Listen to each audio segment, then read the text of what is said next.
Assalamualaikum warahmatullahi wabarakatuh, teman pecinta sejarah. Apa kabarnya hari ini? Mudah-mudahan dalam keadaan sehat dan selalu dalam lindungan Allah Subhanahu wa taala. Bertemu lagi dengan saya Anissa Amisani di program Baca Sejarah dan masih di serial Kronologi Sejarah. Hari ini masih di tahun 625 Masehi, bertepatan dengan tahun ketiga hingga keempat Hijriah.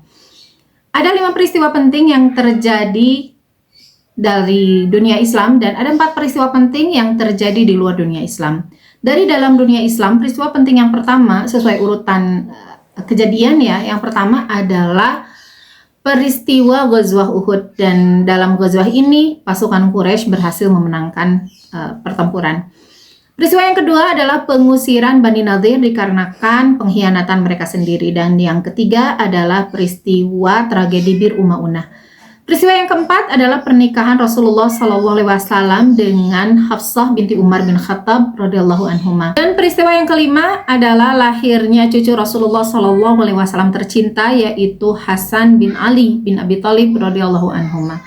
Kemudian 4 peristiwa penting yang datang dari luar dunia Islam, masih dari peperangan panjang, masih dari pertempuran panjang antara Persia dan Romawi. Dan peristiwa yang pertama adalah gagalnya serangan pasukan Persia ke Konstantinopel meskipun sudah bersekutu dengan bangsa Afar. Peristiwa yang kedua adalah penarikan mundur pasukan Persia di utara Mesopotamia ke arah barat seberang sungai Efrat. Peristiwa yang ketiga adalah pengejaran pasukan Persia oleh tentara pasukan Romawi yang dipimpin Heraklius dengan membawa harta rampasan yang sangat melimpah. Dan peristiwa yang keempat adalah penobatan Raja Palawa Narasimhawarman I sebagai Raja Dinasti Chalukya. Dan teman pecinta sejarah, inilah kronologi sejarah lengkap tahun 625 Masehi. Terakhir kita menceritakan tentang bagaimana terjadinya Ghazwah Uhud ya, di mana pada putaran pertama atau pada awalnya kaum muslimin itu berhasil memenangkan pertempuran, tetapi memang belum sampai akhir terjadi serangan balik dari tentaranya Khalid bin Walid dari belakang dan kembalinya pasukan kaum kafirin yang tercerai-berai. Sehingga menyebabkan kaum muslimin itu terhimpit. Mereka harus melawan bagian belakang mereka yang diserang dan juga bagian depan mereka yang diserang. Sehingga ini menimbulkan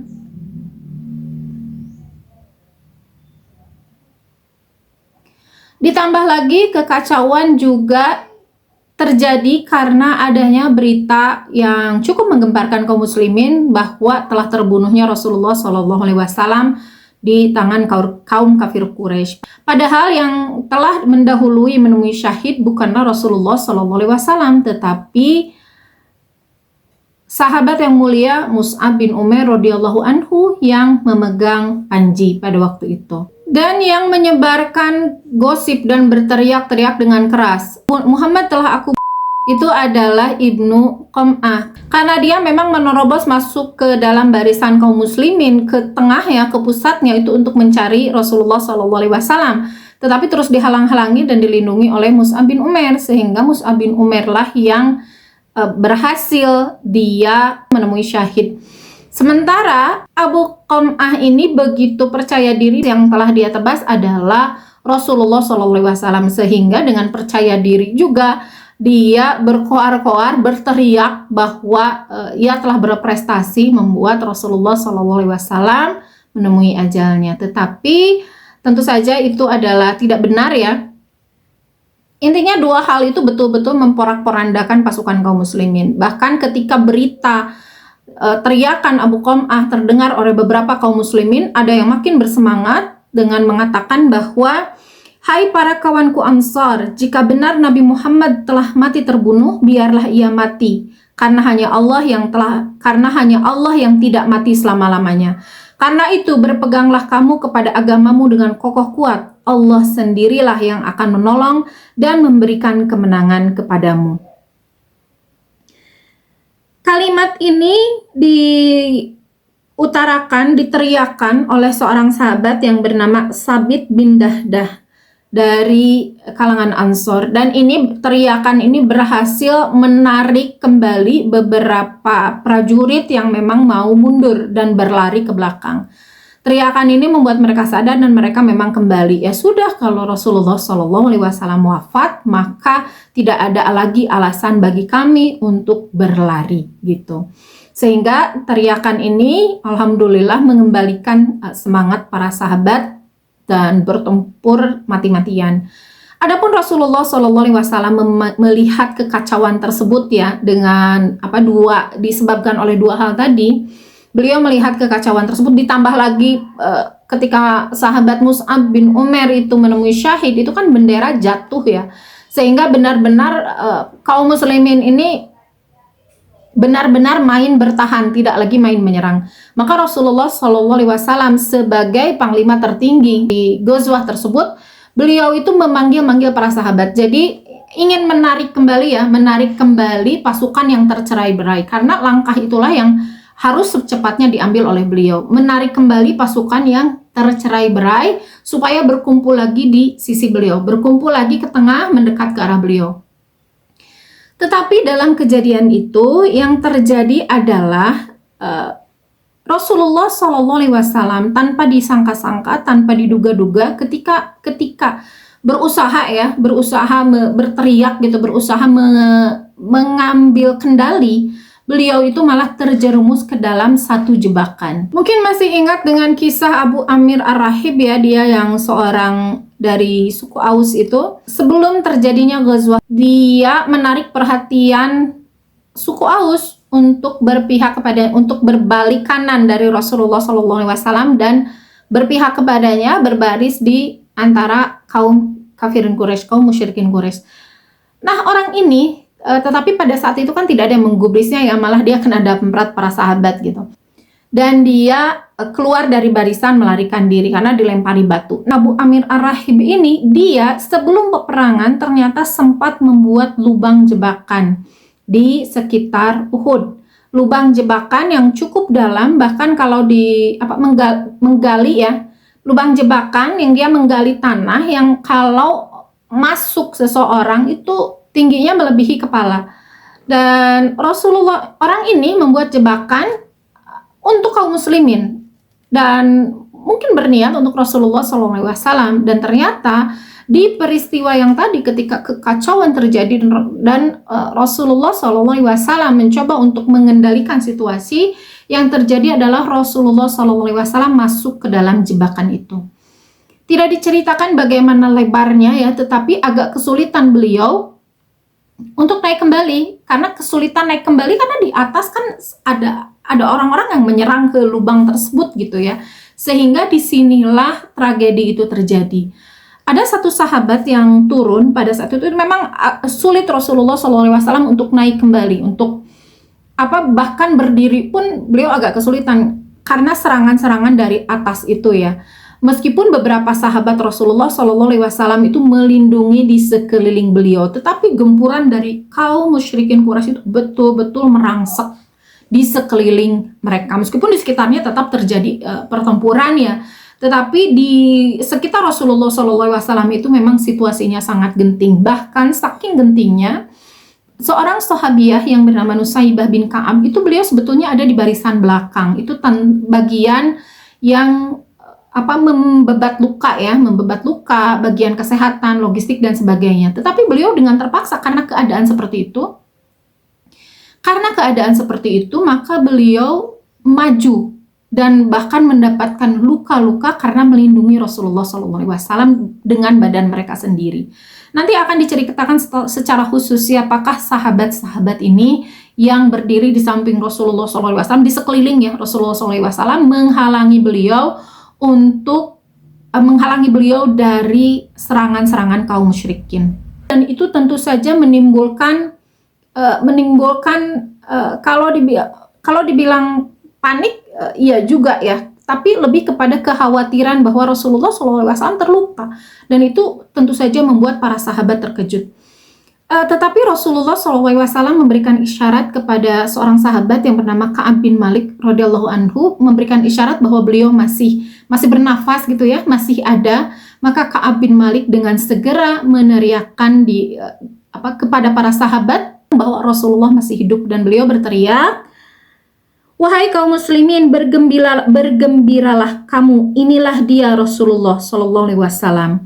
Itu memberitahu kaum muslimin yang sedang berkecamuk berperang, yang khawatir, yang udahlah pokoknya sekarang bertempur gitu dengan berbagai perasaan, yang sangat cepat berubah pada saat itu mendengar suara Rasulullah SAW, mendengar suara Ka'ab bin Malik, klarifikasi ya dari Ka'ab bin Malik radhiyallahu anhu bahwa beliau masih hidup. Semangat mereka tumbuh kembali dan mereka bertempur dengan, kalau tadi dengan pasrah saja, kami pokoknya berperang aja, mau mati juga maka kami syahid gitu ya. Tetapi sekarang muncul semangat kembali, oh ternyata Rasulullah SAW masih hidup di sekeliling kami.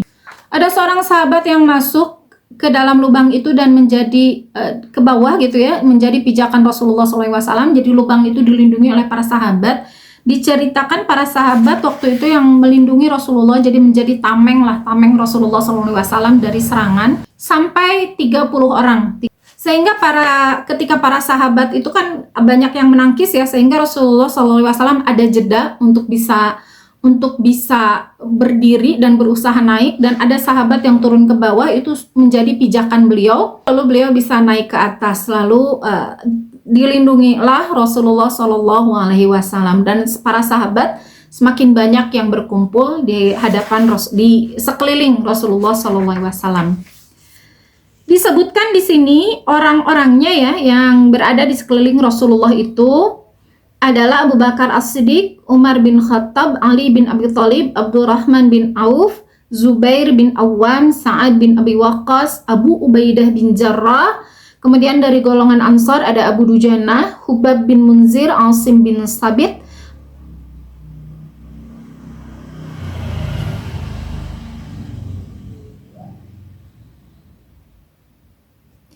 Al-Haris ibnu Sammah, Sahal bin Hanif, Sa'ad bin Mu'az, dan Usaid bin Hudhair radhiyallahu anhum.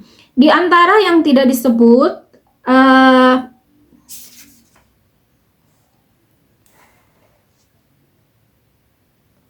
di antara yang tidak disebut 14 tadi ya, itu ada Ka'ab bin Malik, kemudian ada Nusaibah binti Ka'ab. Posisi dari para sahabat yang pada waktu itu melindungi Abu Dujanah itu ada di depan beliau, posisinya menjaga beliau dari panah-panah musuh yang terus dilepaskan dengan lebatnya. Kemudian ada Abu Tolhah berada di belakang Nabi dengan semangat baja menangkis panah-panah musuh dengan dadanya. Kemudian ada Zaiyadah bin Umarah, ini nama yang tadi tidak disebut ya. Zaiyadah bin Umarah tegak berdiri di hadapan Nabi SAW sebagai perisai hidup. Kemudian ada Anas bin Nadhr dengan penuh keberanian menyerbu ke tengah-tengah musuh dan memberikan perlawanan hebat. Ketika itu ia bertemu dengan Sa'ad bin Mu'az dan berkata, "Wahai kawanku, aku telah mencium bau surga dari arah Uhud ini." Dan sesudah itu ia meneruskan serangannya terhadap musuh sehingga ia wafat di tengah gelanggang pertempuran, dan di tubuhnya terdapat 70 luka tebasan pedang. Abdurrahman bin Auf dengan penuh keberanian bertempur hingga menderita 20 luka parah di tubuhnya. Ketika serangan musuh kepada Nabi SAW sedang gencar-gencarnya, tiba-tiba Nabi SAW mendapat lemparan batu dari pihak musuh sehingga wajah beliau terluka. Dan pada saat hiruk-pikuk seperti itulah terdengar kabar bahwa Hamzah bin Abdul Muthalib radhiyallahu anhu telah menemui kesyahidan. Dan itu tentu saja. Kemudian ada yang unik juga dari perkataan Abu Tolhah ya, yang ketika berkecamuk perang itu Abu Tolhah mengatakan, "Ya Rasulullah, demi ayah dan ibuku, aku harap engkau jangan menoleh-noleh. Barangkali engkau terkena panah kaum musuh itu. Kami berkorban untuk engkau."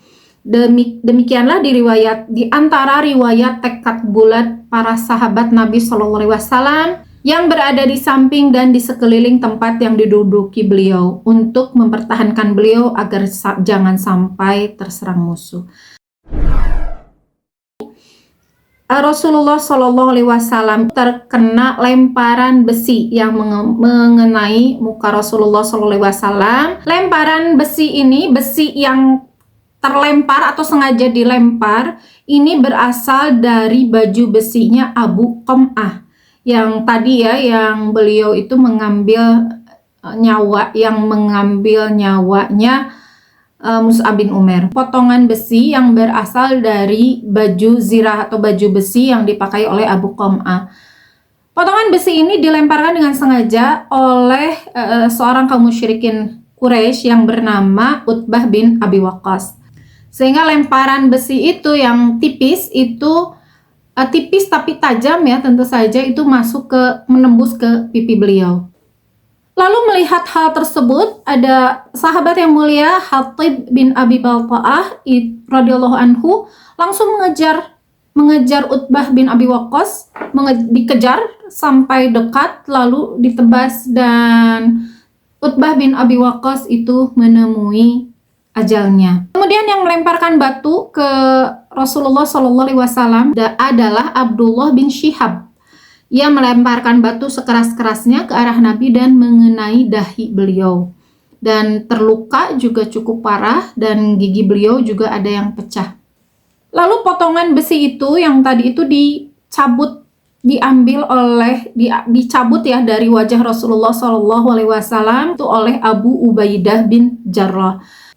Takut kalau dengan tangan itu akan terlalu tergoncang, tangannya bergetar, tergoncang, jadi tidak stabil, sehingga potongan itu dikhawatirkan melukai Rasulullah SAW. Sehingga sahabat itu Abu Ubaidah mengambil dengan gigi beliau, dengan gigitan gigi beliau, karena kepala itu kan lebih stabil ya gerakannya dibandingkan dengan tangan, supaya meminimalisir rasa sakit yang akan diterima oleh Rasulullah SAW. Dan memang berhasil, tetapi membuat gigi seri bagian depan sahabat itu patah, sehingga ya terlihat ompong ya. Ketika dalam keadaan genting seperti itu, dari kejauhan terlihat tuh ya bahwa ada rombongan yang sedang melindungi sesuatu, dan mereka jelas tahu bahwa yang sedang dilindungi adalah Rasulullah SAW. Maka pasukan musyrikin ini salah satunya yang bernama Ubay bin Khalaf. Ubay bin Khalaf ini merangsek dengan kudanya, merangsek maju ke dalam, mendekat dengan niat merangsek maju ke dalam benteng manusia ya, pertahanan tersebut. Dan dia mengatakan dengan sangat sombong, "Mana orang yang mendakwahkan dirinya nabi itu? Hendaklah ia melawanku. Jika ia benar-benar seorang nabi, tentu aku dibunuh olehnya. Mari maju melawanku." Demikianlah Ubay terus-menerus menantang Nabi dan hendak membunuhnya. Selanjutnya ia berkata, "Mana Muhammad? Aku tidak selamat kalau kamu selamat. Aku tidak selamat kalau kamu selamat." Mendengar suara Ubay yang cokak itu, Nabi dengan tenang memerintahkan para sahabat supaya membiarkannya datang ke tempat Nabi, karena beliau sendiri yang akan menghadapinya. Beliau lalu mengambil dan memegang tombak milik Haris As-Sammah. Dengan cepat beliau menyerang terlebih dahulu sebelum ia menyerang beliau, sehingga tombak itu menancap di sela-sela baju perangnya, tembus ke lehernya. Kemudian ia berputar-putar di atas kudanya lalu jatuh. Pada saat Nabi menderita luka parah, beliau berdoa kepada Allah, "Ya Allah, aku memohonkan uzur kepadamu dari perbuatan mereka itu, dan aku berlepas diri kepadamu dari apa yang didatangkan oleh kaum musyrikin." Hadis riwayat Bukhari dan dari Anas radhiyallahu anhu. Beliau juga bersabda, "Sebagaimana bagaimana akan berbahagia suatu kaum yang telah melukai nabi mereka." Hadis riwayat Bukhari dari Anas radhiyallahu anhu. Beliau kemudian sabda beliau yang ketiga, "Amat keras murka Allah atas orang yang oleh Nabi SAW telah dibunuhnya di jalan Allah. Allah sangat murka atas orang-orang yang melukai muka Nabi Allah." Hadis riwayat Bukhari, kali ini dari Ibnu Abbas radhiyallahu anhu. Dalam keadaan seperti itu, Rasulullah SAW dalam keadaan yang katakanlah bisa dikatakan parah lah ya, beliau keadaannya, ditambah lagi berita tentang tentang syahidnya Hamzah radhiyallahu anhu. Beliau lumayan fisik beliau lelah dan kesakitan, sehingga beliau itu sempat pingsan. Usaha-usaha dari para musyrikin Quraisy untuk menembus pertahanan kaum muslimin, pertahanan yang terakhir ya dari kaum muslimin, melindungi Rasulullah SAW ini tidak menghasilkan apapun. Rasulullah meskipun terluka, tapi Rasulullah SAW masih hidup. Dan para sahabat bentengnya begitu kuat dalam perlindungan terhadap Rasulullah SAW. Sampai detik itu, sebetulnya tidak ada yang berhasil mendekat sekali, tidak ada ya. Kecuali tadi orang Ubay bin Khalaf tadi memang oleh Rasulullah SAW diminta untuk biarkan dia mendekat, lalu Rasulullah yang melempar tombaknya sendiri gitu. Melemparkan tombaknya langsung mengenai Ubay bin Khalaf tadi dan bersabda tentang Ubay bin Khalaf gitu, bahwa benar-benar celaka lah orang yang melukai nabinya gitu. Dan usaha-usaha dari orang-orang ini, dari orang musyrikin ini lama-lama mengendur, meskipun terus ada tapi lama-lama mengendur karena memang sulit untuk ditembus pertahanan Rasulullah SAW. Ada juga seorang tentara ketika ketika tensi penyerangan sudah mulai menurun, tetapi masih ada. Itu diantaranya ada seorang musyrikin yang bernama Utsman bin Abdullah. Utsman bin Abdullah ini dia naik kudanya menuju ke tempat Nabi SAW, tapi dengan cepat oleh Harith bin Sammah itu dihadang sehingga kudanya tergelincir dan jatuh ke lubang di mana Rasulullah SAW tadi terjatuh. Seiring kejadian itu, pasukan muslimin kembali rapih ya, apalagi setelah mengetahui kan bahwa Rasulullah ternyata masih ada. Pasukan muslimin itu merapat dan kembali barisannya rapi, sehingga serangan-serangan yang terus masih ada gitu itu berhasil ditangkis. Juga salah satunya adalah serangan dari Khalid bin Walid. Pasukan Khalid bin Walid ya, yang tadi yang berhasil mengacaukan pasukan kaum muslimin, dia masih terus menyerang dan masih mendekat ke arah Rasulullah SAW. Tetapi karena barisannya sudah rapi dipimpin oleh Umar bin Khattab, menangkis serangan dari Khalid bin Walid. Dan ya tidak berhasil serangannya pada akhirnya, sehingga intensitas atau tensi serangan dari kaum musyrikin itu terus menurun hingga benar-benar serangan itu berhenti. Selain serangan-serangan tadi, ada juga orang ya, kaum musyrikin ini yang tidak disebutkan, dia menunggu di ketinggian, menunggu waktu yang tepat, menunggu momen yang tepat untuk menyerang Rasulullah SAW dari jauh. Menunggu para sahabat lalai, menunggu bisa terkunci gitu ya sasaran, yaitu Rasulullah SAW. Tetapi alhamdulillah Rasulullah SAW lekas menyadari hal itu, sehingga memberitahukan kepada para sahabat, dan para sahabat akhirnya berhasil mengusir mereka gitu. Jadi tidak berhasil juga serangan yang berusaha menyerang dari jauh itu. Jadi serangan dari dekat, dari kuda ya, ada yang menyerang dengan kuda dengan segala macam, tidak berhasil. Kemudian rombongan Khalid bin Walid juga tidak berhasil. Kemudian serangan yang dari jauh juga tidak berhasil. Ini tentu para sahabat yang lekas tadi sempat hancur itu pertahanan pasukan yang tercerai-berai itu pada akhirnya kembali kokoh dan memang kembali sulit untuk ditembus. Sehingga Abu Sufyan bin Harb yang pada saat itu berlaku sebagai pemimpin utama, panglima perangnya dari pasukan Quraisy ini menghentikan penyerangan. Dan pada saat itu benar-benar berhenti serangan dari Quraisy, sudah mereda dan ini menjelang zuhur ya. Jadi tidak lama terjadinya Ghazwah Uhud ini, hanya dari pagi hingga zuhur, tetapi memang menghasilkan hasil yang lumayan besar ya efeknya gitu. Baik terhadap musyrikin Quraisy maupun terhadap kaum muslimin. Dan sesudah mereda itu Rasulullah SAW memimpin para sahabat untuk sholat zuhur dengan luka yang masih terasa tentu saja, luka beliau juga luka para sahabat gitu ya. Bahkan ada yang sholat sambil duduk juga gitu, dan Rasulullah SAW Juga di sini dikisahkan mengimami sholatnya juga dengan dengan posisi duduk, karena beliau payah, lukanya juga berat, sehingga ya mengimaminya pun sambil duduk. Dan bukan Rasulullah saja, para makmumnya juga ada yang duduk, ada juga yang kuat berdiri itu masih berdiri. Yang terluka itu ada juga yang duduk.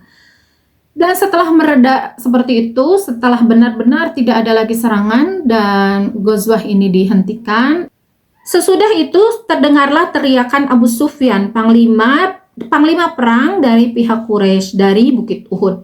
Dengan suara keras dan lantang Abu Sufyan berkata, "Apakah di antara kalian ada Ibnu Abi Kabsyah?"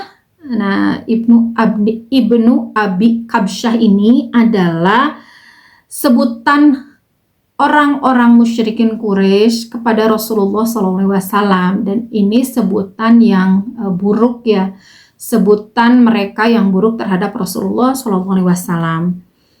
Maka Rasulullah pun bersabda kepada sahabatnya, jangan ada yang menjawab.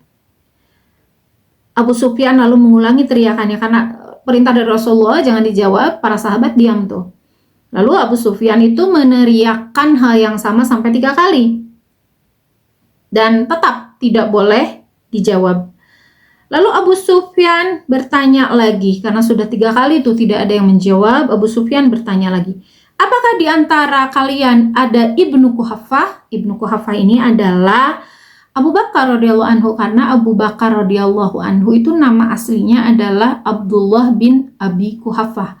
Jadi Ibnu Quhafah ini adalah putranya Quhafah gitu, artinya maksudnya adalah Abu Bakar. Lalu Rasulullah SAW juga masih melarang para sahabat untuk menjawab, diam aja.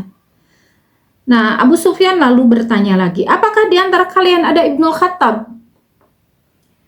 Yang dimaksud tentu saja Umar, beliau juga melarang untuk menjawab. Lalu Abu Sufyan berkata lagi, sungguh mereka telah mati terbunuh. Karena diam ya, karena tidak ada jawaban, maka Abu Sufyan mengatakan, sungguh mereka telah mati terbunuh. Seandainya mereka masih hidup, niscaya mereka menjawab. Setelah mendengar suara Abu Sufyan yang demikian itu, Umar radhiyallahu anhu merasa tidak tahan. Lalu ia berteriak dan menjawab, dustalah kamu, hai seteru Allah. Mudah-mudahan Allah mengekalkan kehinaan atas kamu. Abu Sufyan berkata lagi, menanglah agama Hubal, mulialah agama Hubal. Lalu setelah mendengar suara yang sekeji itu, Nabi SAW segera bersabda kepada Umar, berdirilah hai Umar, jawablah dia, katakanlah olehmu, Allah yang maha mulia dan maha tinggi, tidak ada selainnya. Lalu Umar bin Khattab mengatakan sesuai apa yang diinstruksikan oleh Rasulullah SAW. Lalu Abu Sufyan menyahut lagi, bagi kami ada Uzza dan bagi kamu tidak ada Uzza. Nabi SAW minta kepada Umar, katakanlah olehmu wahai Umar, Allah penolong kami dan tidak ada penolong bagimu. Lalu Umar menurut apa yang dikatakan oleh Rasulullah dengan persis kalimat yang persis sama. Lalu Abu Sufyan berkata lagi, hari ini adalah balasan dari hari Badar dan perang ini silih berganti, kalah menang.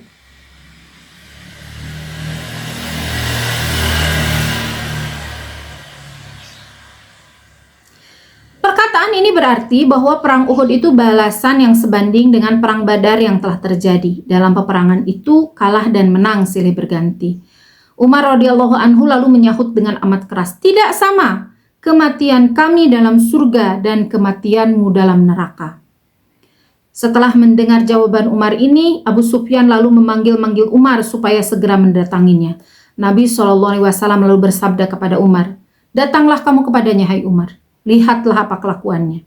Dengan tegak Umar berjalan mendatangi Abu Sufyan. Ketika sudah berhadapan muka, lalu Abu Sufyan berkata, hai Umar, Muhammad telah terbunuh bukan? Dengan berani Umar menjawab, demi Allah tidak. Sesungguhnya beliau sungguh mendengar perkataanmu sekarang. Abu Sufyan menyahut lagi, nah kalau begitu kamu lebih benar dan lebih baik daripada Ibnu Qum'ah. Karena Ibnu Qum'ah itu tadi yang mengatakan bahwa Rasulullah SAW itu sudah wafat. Abu Sufyan berkata lagi dengan penuh kesombongan, aku berjanji padamu, tahun depan kita bertemu lagi di Badar. Maksudnya mengajak untuk bertempur lagi ya. Nabi SAW menyuruh Umar supaya menjawab, ya itulah perjanjian di antara kami dan kamu. Sesudah itu Abu Sufyan dan Umar bin Khattab segera berpisah dan kembali ke tempat masing-masing. Sampai di sini dulu ya teman pecinta sejarah, kisah tentang berkecamuknya Ghazwah Uhud, dan banyak tentu saja catatan yang kita yang diambil, yang semestinya kita ambil dari kisah Uhud ini. Tetapi ada satu hal mungkin sebelum ke hikmah ya, yang belum sempat saya kisahkan, itu tentang kaum perempuan yang sebetulnya mereka itu ada di bagian medis dan ada di bagian logistik ya. Tetapi karena kegentingan itu mereka keluar, dan mereka ini bukan hanya Nusaybah bin Ka'ab, tadi saya baru menyebutkan nama Nusaybah bin Ka'ab saja atau Ummu Imarah, ada juga Ummu Aiman.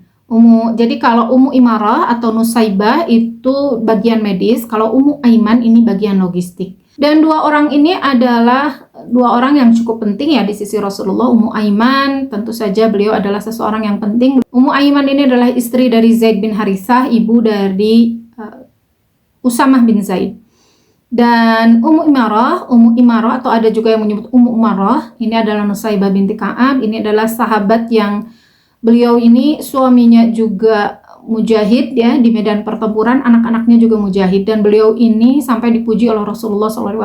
Beliau jauh setelah Uhud ini selesai, beliau menceritakan tentang kiprah Nusaybah binti Ka'ab. Beliau mengatakan bahwa ketika terjadinya keributan atau kehebohan ya yang tadi saya ceritakan, Rasulullah mengatakan bahwa ketika aku menengok ke kanan maka aku lihat Ummu Imarah, aku ke kiri aku melihat juga Ummu Imarah gitu, dan beliau mendoakan kebaikan untuk Ummu Imarah, dan ini adalah kebanggaan tersendiri ya bagi Ummu Imarah, sehingga karena kiprah beliau melindungi Rasulullah SAW, namanya itu disebutkan hingga kini, dan insya Allah hingga akhir zaman begitu harum, mendapat pujian bahkan doa langsung dari Rasulullah SAW. Dan teman pecinta sejarah, itu saja kisah sejarah untuk hari ini, bacain sejarah untuk hari ini. Untuk hikmah mungkin akan saya geser ya ke akhir dari kisah Ghazwah Uhud ini, karena memang hikmahnya itu harus menyeluruh kita bahas supaya kita dapat poinnya dengan jelas gitu. Dan terima kasih sudah menyimak, mohon maaf atas segala kesalahan. Insya Allah bertemu lagi di video berikutnya masih tentang perang Uhud. Wassalamualaikum warahmatullahi wabarakatuh.